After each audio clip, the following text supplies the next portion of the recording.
Hello students, আমি Abu Nahid Mohammad ইসরাদা স্যার্স math programme থেকে সবাইকে স্বাগতম।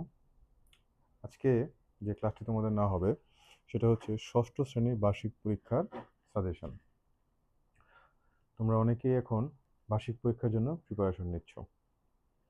ষষ্ঠ শ্রেণীর বার্ষিক পরীক্ষার যে মানবন্টনের এনসিটিভি দিয়েছে সেই মানবন্টনের সম্পর্কে আজকে আলোচনা করব এবং সেই মানবন্টনের উপর ভিত্তি করে তোমরা তোমাদের বার্ষিক পরীক্ষার সিলেবাস থেকে কোন অধ্যায়গুলো ভালো করে পড়ে যাবে সেই সম্পর্কে সাজেশন দেওয়ার চেষ্টা করব। এই ধরনের ভিডিও এই চ্যানেলে আমি সবসময় আপলোড করে থাকি। তোমাদের সহযোগিতা পেলে এরকম আরও অনেক ভিডিও তোমরা আগামীতে এই চ্যানেল থেকে পাবে। এই জন্য অবশ্যই সাবস্ক্রাইব বাটনটি প্রেস করতে হবে এবং প্রত্যেকটি ভিডিওতে লাইক দিতে হবে। যত বেশি লাইক আসবে তত বেশি আমি ইন্সপায়ার্ড হব আরও তোমাদেরকে ভালো করে অঙ্ক শেখানোর জন্য। চলো আজকে ষষ্ঠ শ্রেণীর বার্ষিক সাজেশন সম্পর্কে আজকে কথা বলি।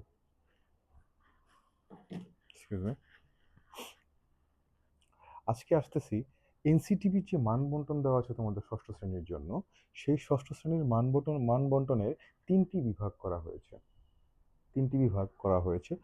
ক বিভাগে হচ্ছে বহু নির্বাচনী প্রশ্ন থাকবে 30টি। প্রত্যেকটি প্রশ্নের মান থাকবে 1, মানে এখানে হচ্ছে 30 নম্বর। খ বিভাগে আসবে হচ্ছে সৃজনশীল, মোট 5টি সৃজনশীল প্রশ্ন আনসার করতে হবে। প্রত্যেক বিভাগ থেকে একটি প্রশ্ন সহ মোট 5টি প্রশ্ন আনসার করতে হবে। তাহলে প্রত্যেক বিভাগ থেকে কয়টি প্রশ্ন থাকতে পারবে? এই সৃজনশীল যে বিভাগটা আছে, এই সৃজনশীল বিভাগ থেকে প্রথম পার্টটা থাকবে হচ্ছে পাটিগণিত। পাটিগণিতের 2টি প্রশ্ন থেকে কমপক্ষে একটি প্রশ্ন আনসার করতে হবে। বীজগণিত, এরপরের পার্টটা হচ্ছে বীজগণিত। বীজগণিত থেকে 2টি থেকে কমপক্ষে একটি প্রশ্ন আনসার করতে হবে। এরপর হচ্ছে জ্যামিতি পার্ট থেকেও 2টি থেকে কমপক্ষে একটি প্রশ্ন আনসার করতে হবে। উপাত্ত থেকেও 2টি থেকে একটি প্রশ্ন আনসার করতে হবে। তাহলে 4টা পার্ট হলো পাটিগণিত, বীজগণিত, জ্যামিতি এবং উপাত্ত। এই 4টা পার্ট থেকে মোট প্রশ্ন থাকবে হচ্ছে 8টি। এই 8টি প্রশ্ন থেকে তোমাকে আনসার করতে হবে 5টি প্রশ্ন। তাহলে কমপক্ষে একটি করে প্রত্যেক বিভাগ থেকে, পাটিগণিত থেকে একটি, বীজগণিত থেকে একটি, জ্যামিতি থেকে একটি, উপাত্ত থেকে একটি। এই যে 4টি পার্ট আছে, এই 4টি পার্ট থেকে 4টি কোশ্চেন কমপক্ষে আনসার করতে হবে। আর যে কোনো একটি পার্ট থেকে তুমি এক্সট্রা একটি কোশ্চেন আনসার করতে পারবে। কোন পার্ট থেকে করব স্যার? এটা একটা ভ্যালিড কোশ্চেন, অনেকে এই ব্যাপারটা জিজ্ঞেস করে। কোন পার্ট থেকে করবো? আমি সবসময় এই ব্যাপারে একটা কথা বলি, যে পার্টটি তুমি ভালো করে পারো সেই পার্ট থেকে আনসার করবে। যে পার্টটি তুমি ভালো করে পারো না সেই পার্ট থেকে একটি আনসার করবে। যদি আমার সাজেশন তুমি গ্রহণ করো তাহলে পাটিগণিত এবং বীজগণিত এই 2টি পার্ট থেকে 2টি প্রশ্ন আনসার করাটা তোমার জন্য সবচেয়ে সুবিধাজনক। সাধারণত অনেক স্টুডেন্টই জ্যামিতিটাকে ভয় পাও, লিটারালি জ্যামিতিটাকে ভয় পাও। তোমরা ইগনোর করার চেষ্টা করো। তাহলে এখান থেকে একটি প্রশ্ন আনসার করো। উপাত্ত থেকে 2টি প্রশ্ন আনসার করা যায়। হ্যাঁ, উপাত্ত অনেক সোজা একটা জিনিস। উপাত্ত থেকে 2টি প্রশ্ন আনসার করা যায়। কর আছে, মধ্যক আছে, প্রচুরক আছে। 2টি প্রশ্ন ইজিলি উপর থেকে আনসার করা সম্ভব। কিন্তু উপাত্তের একটা প্রবলেম হচ্ছে তোমার টাইমটা খুবই গুরুত্বপূর্ণ। একটা প্রশ্নের, সৃজনশীল প্রশ্নের জন্য তুমি ম্যাক্সিমাম 20 থেকে 25 মিনিট সময় পাবে। এখন এই উপাত্ত প্রশ্নটা এমনিতেই আনসার করতে যেয়ে একটু টাইমটা বেশি প্রয়োজন হয়। সেক্ষেত্রে আমি বলবো, যদি পারো পাটিগণিত এবং বীজগণিত থেকে 2টো প্রশ্ন আনসার করার চেষ্টা করবে। যদি একদমই সেটা পসিবল না হয় তাহলে তোমরা উপাত্ত থেকে আনসার করার ট্রাই করো। পরবর্তীতে আসি গ বিভাগ হচ্ছে সংক্ষিপ্ত 15টি থেকে 10টি আনসার করতে হবে। 15টি প্রশ্ন থাকবে, 10টি আনসার করতে হবে। 15টি প্রশ্নের মধ্যে প্রত্যেকটা প্রশ্নের মান হচ্ছে 2 করে। এই 2 প্রশ্নের যে মান আছে এখানে হচ্ছে 20 নাম্বার। 5টি সৃজনশীল আনসার করতে হবে, এখানে হচ্ছে 50 নাম্বার। আর বহু নির্বাচনী 30টি, এখানে হচ্ছে 30 নাম্বার। এই হচ্ছে সর্বমোট 100 নম্বরের পরীক্ষা। টাইম ডিউরেশনটা খুবই গুরুত্বপূর্ণ, টাইমটাকে ভাগ করে নেওয়ার চেষ্টা করবে। যেমন বহু নির্বাচনের জন্য তোমাদের 30 মিনিট সময় দেওয়া হবে, 30 মিনিটের ভিতরে বহু নির্বাচনীটা আনসার করতে হবে। এরপর হচ্ছে সৃজনশীল। এই সৃজনশীলের ক্ষেত্রে সাধারণত তোমার আনসার করার জন্য সৃজনশীল প্রত্যেকটা 20 মিনিট করে সময় তোমরা নেওয়ার চেষ্টা করবে। এই বেশি সময় নিলে কি হয়, বেশি সময় নিলে তুমি দেখবা যে একটা 25 মিনিট 30 মিনিট সময় লেগে গেল, কিন্তু পরবর্তী সময় অন্য একটা প্রশ্ন যখন তুমি আনসার করতে যাবা তখন সেখানে কিন্তু তাড়াহুড়ো করতে যেয়ে দেখবে অঙ্কটা এমনিতেই ভুল হয়ে যাচ্ছে তোমার। যদি একটা অঙ্ক তুমি ভুল করে ফেলো তাহলে সেটা রিকভার করা কিন্তু পরবর্তী সময় অনেক কঠিন হবে। তাহলে কি সংক্ষিপ্ত, সংক্ষিপ্তর ক্ষেত্রে স্যার কি করে, তাহলে একটা হিসাব করো। 30 মিনিট চলে গেল হচ্ছে বহু নির্বাচনীতে, 20 মিনিট করে 5টা প্রশ্ন আনসার করলা, 100 মিনিট, তাহলে 1 ঘন্টা 40 মিনিট, আর 30 মিনিট কত হলো, 1 ঘন্টা 2 ঘন্টা 10 মিনিট। 50 মিনিট তুমি পাবে হচ্ছে সংক্ষিপ্তগুলো আনসার করার ক্ষেত্রে। আশা করি বুঝতে পেরেছো। চলো এখন আমরা চলে যাই, এই যে ষষ্ঠ শ্রেণীর যে মানবন্টন যে আছে সেটা মানবন্টন তোমরা আশা করি ভালো করে বুঝতে পেরেছো, কি ধরনের কিভাবে প্রশ্নটা আসবে। ঠিক আছে, চলো এখন আমরা সাজেশনটা করার চেষ্টা করি, সাজেশনটা বোঝার চেষ্টা করি।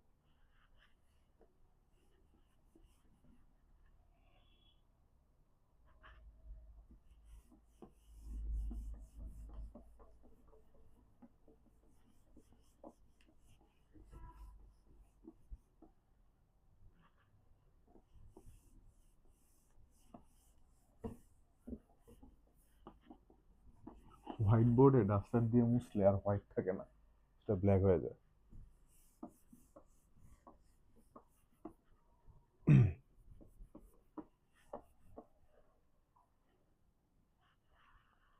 এখন সাজেশন,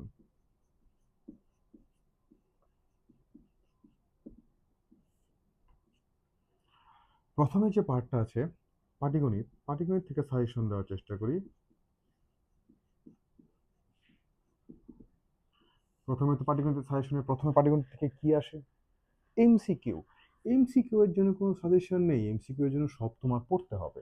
কারণ এমসিকিউ এর জন্য স্যার কোনটা ভালো করে পড়বো, দেখো এমসিকিউ এর ক্ষেত্রে সাধারণত সংজ্ঞা, এখানে সংজ্ঞা, ছোট প্রশ্ন, অধ্যায়ের মৌলিক ধারণা,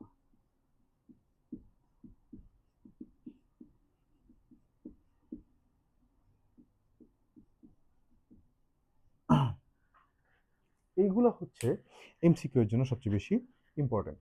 অধ্যায়ের মৌলিক ধারণা মানে কি, যেমন ঐকিক কাকে বলে, অথবা ঐকিকের ছোট ছোট অঙ্ক, অথবা ঐকিকের বিভিন্ন আম, ঐকিক সম্পর্কে তোমার ধারণা, অথবা অনুপাত সম্পর্কে তোমার ধারণা, তারপর ধারাবাহিক অনুপাত, অথবা এরকম থাকতে পারে হচ্ছে যে সরল অনুপাত, সরল অনুপাত, সমতুল অনুপাত, এগুলো ইয়ে করা, মানে বলে একটি অনুপাতের সমতুল অনুপাত কোনটি হতে পারে, এই ধরনের প্রশ্ন সাধারণত আসতে পারে হচ্ছে এমসিকিউ তে। এমসিকিউ এর জন্য আলাদাভাবে কোনো সাজেশন নর্মালি থাকে না, তবু প্রত্যেকটা অধ্যায় থেকে সংজ্ঞা, ছোট প্রশ্ন এবং অধ্যায়ের মৌলিক ধারণাগুলো পড়ে যাবে।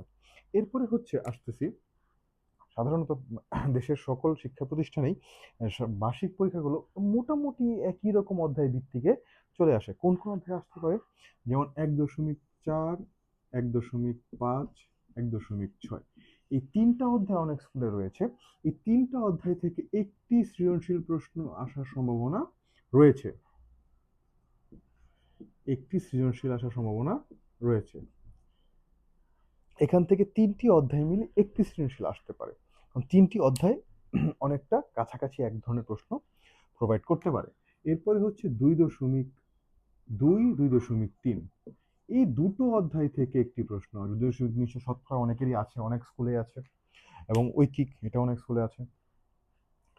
এরপরে আসতেছে হচ্ছে বীজগণিতে, বীজগণিতের ক্ষেত্রেও সেম, এমসিকিউ এর জন্য কোনো সাজেশন তোমাদের থাকবে না,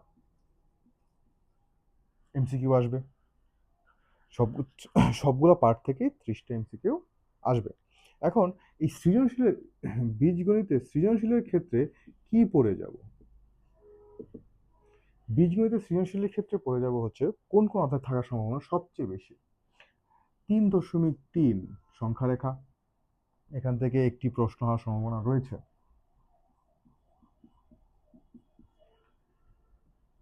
অনেকের 4.2 4.3 রয়েছে, এখান থেকে একটি প্রশ্ন আসতে পারে। আর রয়েছে পঞ্চম অধ্যায়, এখান থেকে একটি প্রশ্ন আসতে পারে। তাহলে এই যে অধ্যায়গুলো রয়েছে সৃজনশীলে 3.3 থেকে একটি প্রশ্ন আসতে পারে। স্যার 3টা প্রশ্ন চলে আসলো, প্রশ্ন তো আসবে হচ্ছে 2টা বলছেন। হ্যাঁ, আমি বলছি যে এখান থেকে 2টা প্রশ্নই আসবে, তবে আমি পার্টগুলো বিভক্ত করে দিলাম, যে ভাগ করে দিলাম, যে এখান থেকে একটি, এখান থেকে একটি এবং এখান থেকে একটি। ঠিক আছে? এখন এই পঞ্চম অধ্যায়ে যেটা আছে সাধারণত, যে স্কুলে পঞ্চম অধ্যায়টা আছে, এখান থেকে একটা শিওর আসবে, শিওর থাকো এটা আসবে। আর 4.2 4.3, যদি 4.2 থেকে থাকে 4.2 থেকে এবং 3 মিলিয়ে একটা আসবে। আর যদি শুধু 4.3 থাকে তাহলে 4.3 এবং 3.3 এই দুটো মিলিয়ে একটি আসবে। বুঝতে পেরেছ? এরপরে চলে যাবো হচ্ছে জ্যামিতি পার্ট। জ্যামিতি পার্ট হচ্ছে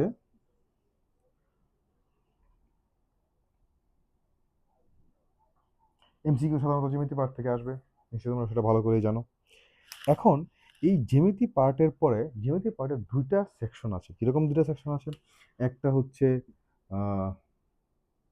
উপপাদ্য সেকশন, যে যে বার্ষিক পরীক্ষা যেটা সাধারণত থাকার সম্ভাবনা বেশি 6.2 থেকে। আরেকটা পার্ট হচ্ছে সম্পাদ্য। সম্পাদ্য হচ্ছে অনুশীলনী 7। সম্পাদ্য অনুশীলনী 7। এই যে সম্পাদ্য অনুশীলনী 7-এর, এখানে সম্পাদ্য কিন্তু ইনক্লুড থাকবে। অনেকের সম্পাদ্য থাকতে পারে, শুধু সম্পাদ্য, আমি অনুশীলনীর কথা বলছি। এই অনুশীলনী 7 সম্পাদ্য তো রয়েছেই। অনেকে আছে 4 5 6 7 এরকম সম্পাদ্যগুলো আছে তোমাদের। আবার এখানে উপপাদ্য আছে কিছু, উপপাদ্য আছে 1 2 এরকম উপপাদ্য আছে। 6.1 সাধারণত অনেকেরই নেই। এরপরে যে পার্টটা আছে এটা হচ্ছে উপাত্ত। উপাত্ত উপাত্ত থেকে উপাত্ত অনুশীলনী 8। এই অনুশীলনী 8 থেকে অনুশীলনী 8 থেকে কোন পার্টটা আসতে পারে? গড়, মধ্যক, প্রচুরক এবং রেখাচিত্র। গড়, মধ্যক, প্রচুরক এবং রেখাচিত্র। আমার যেটা মনে হয় গড়, মধ্যক, প্রচুরক এগুলো মিলে একটা প্রশ্ন আসতে পারে। এবং আবার সারণীবদ্ধকরণ, আবার ঊর্ধ্বক্রমে অর্ধক্রমে সাজানো এবং রেখাচিত্র থেকে আরেকটা প্রশ্ন আসতে পারে। এই ধরনের 2টা প্রশ্ন সাধারণত আসতে পারে। তাহলে সৃজনশীলগুলো কিভাবে করবে আমি আবার একটু তোমাদের সাজেশনগুলো দিয়ে দিই। পাটিগণিত থেকে সৃজনশীল 1.4 1.5 1.6 একটা পড়ে যাবে। 2.2 2.3 থেকে একটা পড়ে যাবে। বীজগণিত এমসিকিউ এর জন্য পড়বে সৃজনশীল 3.3 থেকে একটা আসার সম্ভাবনা আছে। 3.4.2 4.3 থেকে আসার সম্ভাবনা আছে। আর পঞ্চম অধ্যায়ে একটি আসার সম্ভাবনা রয়েছে। এরপর জ্যামিতি হচ্ছে এমসিকিউ। এমসিকিউ হচ্ছে উপপাদ্য 6.2, যে কোনো একটা পার্ট করে যাও। আমার যেটা মনে হয় একটা পার্ট করে যাও। অনেকে সম্পাদ্যটাকে তোমরা কি করো, অনেকেই প্রায়োরিটি দাও যে সম্পাদ্যটা করে যাওয়া একটু ইজি। ওকে ফাইন, সম্পাদ্য করে যাও, কোনো সমস্যা নেই। 6.2 উপপাদ্যর 19 নম্বর 20 নম্বর অঙ্কটা খুবই বেশি ইম্পর্টেন্ট। এই দুটো সৃজনশীল ভালো করে করে যাবে। এই দুটো সৃজনশীল হওয়ার সম্ভাবনা অনেক বেশি। তো সম্পাদ্য সপ্তম অধ্যায়ের রাজনীতিতে 3টা সৃজনশীল আছে এবং 12 থেকে 16 পর্যন্ত অঙ্কগুলো অনেক বেশি ইম্পর্টেন্ট। তো এই সম্পাদ্যর যে অধ্যায়টা আছে, এই অধ্যায়টা ভালো করে পড়ে যেও, তার সম্পাদ্যগুলো কমন পড়ে যাবে। সম্পাদ্য অনেকে আনসার করতে যাও, তো সম্পাদ্য আনসার করলে একটা পেয়ে গেলা। উপাত্ত থেকে একটা আনসার করলে একটা পেয়ে গেলা, 2টা প্রশ্ন হয়ে গেল।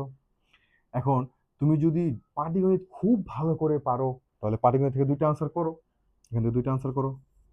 বীজগণিত যদি খুব ভালো করে পারো তাহলে বীজগণিত থেকে তুমি 2টা আনসার করো, তাহলে তো বুঝতে পারবে। আশা করি তোমার এই যে সৃজনশীলের পার্টটা তোমাদের একটু হলেও তোমরা বুঝতে পেরেছো। এখন সংক্ষিপ্ত প্রশ্ন, স্যার সংক্ষিপ্ত প্রশ্ন কোথা থেকে পড়ে যাব? সংক্ষিপ্ত প্রশ্ন পড়ার জন্য তোমাদের প্রত্যেকটা পার্টের প্রত্যেকটা পার্ট খুব ভালো করে জানতে হবে, বইটা ভালো করে পড়ে যাবে, বইটা ভালো করে পড়ে যাবে। সংক্ষিপ্তের জন্য তোমরা বইটা কোত্থেকে পড়বে? সংক্ষিপ্তের জন্য কোথা থেকে পড়বে? পড়বে হচ্ছে সংক্ষিপ্তের, দেখো যেহেতু 2 নম্বরের কোয়েশ্চেন, 2 নম্বরের কোয়েশ্চেনগুলো কিভাবে তুমি আনসার করতে পারো? খুব একটা কঠিন কোয়েশ্চেন কিন্তু আসবে না, উপাত্ত থেকে আসবে, জেমিনি থেকে আসবে। যেমন কিছু উপাত্ত দেওয়া থাকলো, ঊর্ধ্বক্রমে সাজাও। ছোট একটা মান নির্ণয় দেওয়া থাকলো, ছোট একটা বীজগণিতিক রাশি দেওয়া থাকলো যেখানে পদগুলো নির্ণয় করতে বলা হলো। এই ধরনের কোয়েশ্চেন 2 নম্বরের জন্য বেশি ইম্পর্টেন্ট। এই ধরনের কোয়েশ্চেনগুলো বইটা ভালো করে যাবে, উদাহরণগুলো ভালো করে দেখে যাবে, তাহলে মোটামুটি সংক্ষিপ্ত কমন পড়ার কথা। আর একটা এডিশনাল কিছু সাজেশন দিয়ে দেই, অনেক স্কুলেই সাধারণত এই দুটো গাইড ফলো করে। আমি গাইড আসলে তোমাদেরকে ফলো করতে বলি না, তবু বলতেছি এই দুটো গাইড তোমাদের ফলো করে, এই দুটো গাইড ফলো করে, ঠিক আছে? এই দুটো গাইডের যদি প্রত্যেকটা অধ্যায় থেকে তোমরা প্রশ্ন ব্যাংক,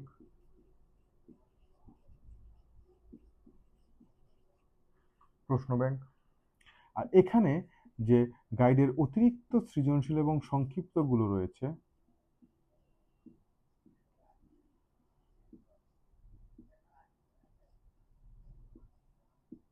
সেগুলো যদি ভালো করে স্টাডি করে যাও, আশা করি তোমাদের 100% কমন পাওয়ার সম্ভাবনা রয়েছে। এই যে সম্পূর্ণ লেকচারটা দেওয়া হয়েছে, এই সম্পূর্ণ লেকচার ভিত্তিক ভিডিও তোমাদের আমার এই চ্যানেলে one one by one upload হবে। আশা করি তোমরা সেই ভিডিওগুলো ফলো করবে এবং লাইক করবে এবং সেই অনুযায়ী পড়াশোনা করবে। সবাই ভালো থাকো, এবং আমি চাই সবার জন্য বার্ষিক পরীক্ষা খুব ভালো নাম্বার পেতে পারো। ধন্যবাদ সবাইকে। আসসালামু আলাইকুম।